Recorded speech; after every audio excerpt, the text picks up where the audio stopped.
Bonjour à tous, dans cette vidéo on va s'intéresser à trois calculs avec des fractions, ce qui va être l'occasion de revoir nos règles sur les fractions et également d'utiliser la décomposition en facteurs premiers pour gagner un temps précieux dans les calculs. L'objectif pour chacune des expressions A, B, C, c'est de les écrire sous forme de fractions irréductibles, c'est-à-dire de fractions que l'on ne peut pas simplifier davantage. La première, il n'y a même pas de calcul à faire, c'est déjà une fraction. Tout ce qu'il faut faire, c'est la simplifier pour la rendre irréductible. Et pour ça, on va utiliser la décomposition en facteurs premiers du numérateur et du dénominateur. 45, c'est assez facile puisque c'est 9 fois 5 et que 9, on va pouvoir le décomposer en 3 fois 3. Donc là, on a bien des facteurs premiers. 3 fois 3 fois 5. Et pour 360, ce qui saute aux yeux, c'est que c'est 36 fois 10. Le 10 se décompose en 2 fois 5, facteur premier. Et le 36, on peut dire que c'est 9 fois 4 par exemple, avec le 9 qui se décompose en 3 fois 3, et le 4 qui se décompose en 2 fois 2. Bien, donc on va pouvoir réécrire notre fraction A à l'aide de ces décompositions. En haut, le 45 s'écrit 3 fois 3 fois 5. Et en bas, le 360, je vais mettre les facteurs dans l'ordre. 2 fois 2 fois 2 fois 3 fois 3 fois 5. Et donc maintenant qu'on a fait ça, c'est assez simple de simplifier par ce qui apparaît à la fois en haut et en bas. Donc on peut rayer 2, 3, on peut rayer un 5. Au final, on a donc simplifié par 3 fois 3 fois 5, c'est-à-dire simplifié par 45. 45, c'était le plus grand diviseur commun de 45 et 360. Donc on peut simplifier la fraction par ce plus grand diviseur commun. Et vu qu'en haut, il ne nous reste plus rien, ça veut dire qu'en fait c'est un 1. Et en bas, 2 fois 2 fois 2, ça fait 8. Donc cette fraction A, une fois qu'on la simplifie, elle donne un huitième. Pour la deuxième expression B, on a une multiplication de deux fractions. La règle de multiplication sur les fractions est assez simple, il suffit de multiplier entre eux les numérateurs et de multiplier entre eux les dénominateurs. Et là, surtout, je vous conseille de ne pas vous embêter à calculer ce 16 fois 21 et à calculer ce 147 fois 88. Parce que l'étape d'après, ça sera de les redécomposer en facteurs premiers pour pouvoir voir ce qui se simplifie. Donc, autant commencer dès maintenant. Le 16, c'est très facile à décomposer en facteurs premiers, vu que c'est 4 fois 4, ça va donner 2 fois 2 fois 2 fois 2. Le 21, c'est 3 fois 7. Pour 147, c'est peut-être un peu plus dur, mais si on fait la somme des chiffres, 1 plus 4 plus 7, ça fait 12, c'est un multiple de 3. Donc 147 est un multiple de 3. En fait, 147, c'est très proche de 150, c'est 150 moins 3. Et 150, c'est tout simplement 3 fois 50. Donc 147, c'est 3 fois 50 moins 3 fois 1, c'est-à-dire 3 fois 49. Par conséquent, on va pouvoir le décomposer. 3 fois 49 qui fait 7 fois 7. Et ensuite, il y a le 88. Alors 88, c'est 8 fois 11. Et 8, c'est 2 fois 2 fois 2. Voilà. Et on n'oublie pas le fois 11 à la fin. Maintenant qu'on a fait ça, comme sur l'exemple précédent, on va simplifier les facteurs qui apparaissent à la fois au numérateur et à la fois au dénominateur. Donc des 2, il y en a 3 en bas et 4 en haut, donc on peut en rayer que 3, il va en rester 1 en haut. Des 3, il y en a 1 en haut et 1 en bas. Des 7, il y en a qu'un en haut, 2 en bas, donc il va en rester 1 en bas. Et puis il y a également un 11 qui reste tout seul en bas.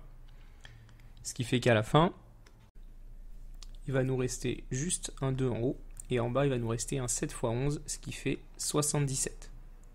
Donc on a réussi à écrire notre expression B sous forme d'une fraction irréductible, 2 sur 77. On en arrive enfin au troisième calcul, et là ce qui est problématique, c'est que c'est une différence, une soustraction de deux fractions.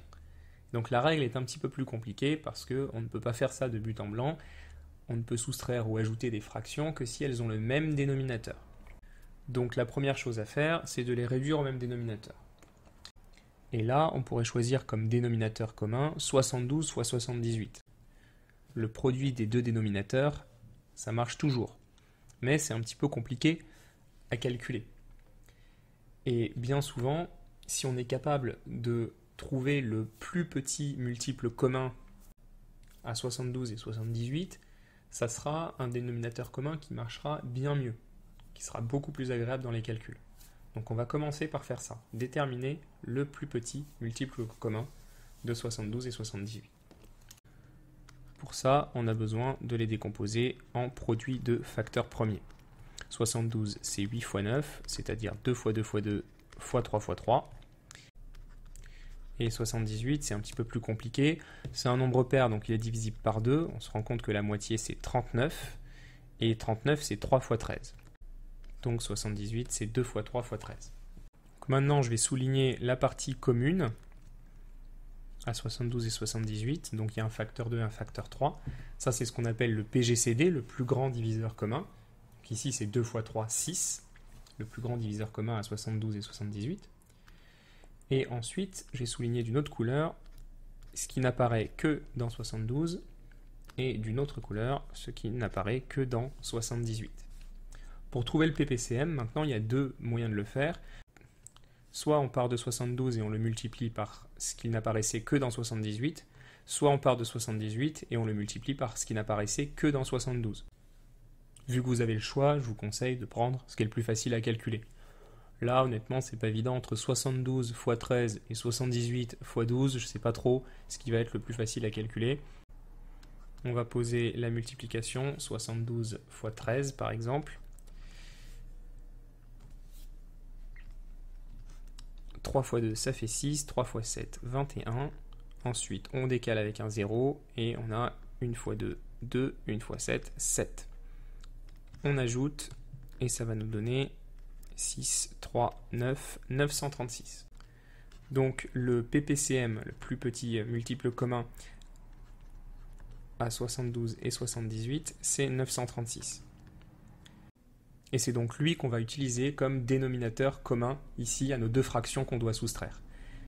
Et ce que je disais préalablement, c'est que ce 936, on aurait pu également l'obtenir en faisant 78 multiplié par ce qui n'apparaissait que dans le 72, c'est-à-dire ce que j'ai souligné en rouge, 2 fois 2 fois 3, ce qui fait 12, ça donne le même résultat, ça donne 936. Bien, maintenant attaquons-nous au calcul qui nous intéresse. 7 sur 72 moins 5 sur 78. Vous avez vu, j'ai fait exprès de rallonger les barres de fraction, puisque la première fraction, on va la multiplier en haut et en bas par 13. Ça ne change rien de multiplier une fraction en haut et en bas par la même chose. Et la deuxième fraction, on va la multiplier en haut et en bas par 12. En bas, on sait qu'on va avoir 936 dans les deux cas. Et en haut, il faut faire les calculs de tête. Mais c'est pas trop compliqué. 7 x 13, ça va donner 7 x 10, 70, plus 7 x 3, 21. 70 plus 21, ça fait 91. Et 5 x 12 ici, ça fait 60.